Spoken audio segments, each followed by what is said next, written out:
Labdien, cienījamie klausītāji! Esmu priecīgs iepazīstināt jūs ar mūsu projektu, kas aprēķina un reģistrē ieteikto ūdens daudzumu, balstoties uz lietotāja svaru un dzimumu. Šis projekts izmanto Python un Flask, divas spēcīgākās tehnoloģijas, kas ļauj ātri un vienkārši izstrādāt dinamiskas tīmekļa aplikācijas. Tātad šo prezentāciju veidoja grupas vadītājs Ričards Vindols Mīncis, mūsu uzticamie un ģeniālie programmētāji Mārtiņš Alans Pīlāks un Eģis Puķītis, un arī mūsu vienīgais morālais atbalsts Anrijs Šarakovs. Tātad, pievēršoties pie koda. Pamata saturs. Projekta kods ir strukturēts ļoti pārskatāmi. Galvenā plūsma sākas ar galveno lapu indeks HTML, kurā lietotājs ievada savu svaru un dzimuma datus. Pēc tam, izmantojot logu maršrutu, dati tiek validēti un aprēķināts reālais ūdens daudzums. Mēs izmantojam vienkārši aprēķina algoritmu, kas vispirms pārveido svaru uz ounces, pēc tam pārvērš uz mililitriem un ņemot vērā dzimuma atšķirības, pielāgo gala rezultātu. Šī loģika nodrošina, ka iesniegtie dati ir gan precīzi, gan uzticami. Tātad šeit notiek galvenā aprēķina forma, tālāk ir animētās ūdens glāzes kods, kuru mēs apskatīsim vēlāk, CSS stili ūdens glāzei un ūdens animācijai, glāzes rotācija, kad glāze nokrīt uz sāniem, pilns ūdens līmenis sākumā, pārēju ūdens līmenim, JavaScript animācijai, glāzes kritiena un ūdens iztukšošanas efektam un tam līdzīgi.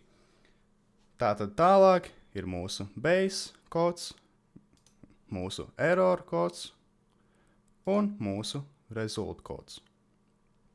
Pievēršoties pašai galvenajam kodam, sāks ar nepieciešamās sesijas saglabāšanu, tālāk tiek ievadīts svars, ūdens daudzums, izveido datubāzi.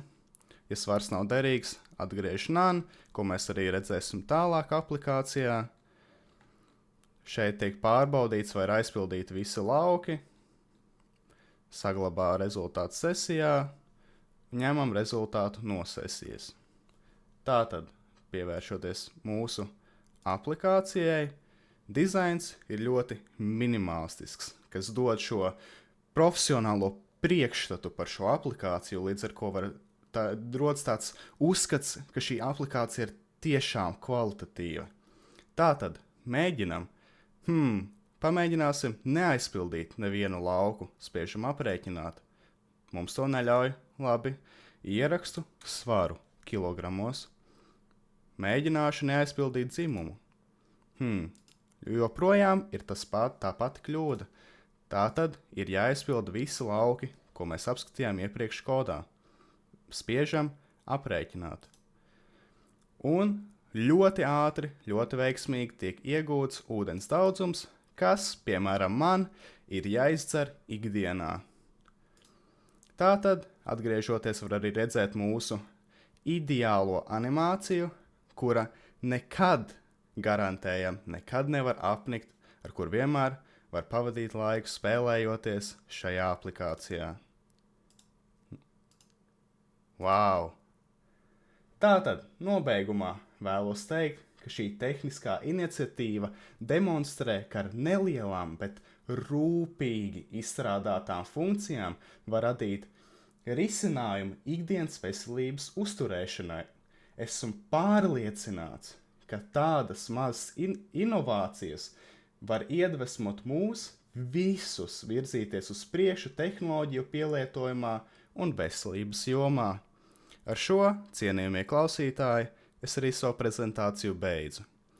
Cerams, ka jūs šo aplikāciju izmēģināsiet un dosiet tai iespēju, lai jūs paši arī savu uzturu varat uzlabot katru dienu. Paldies!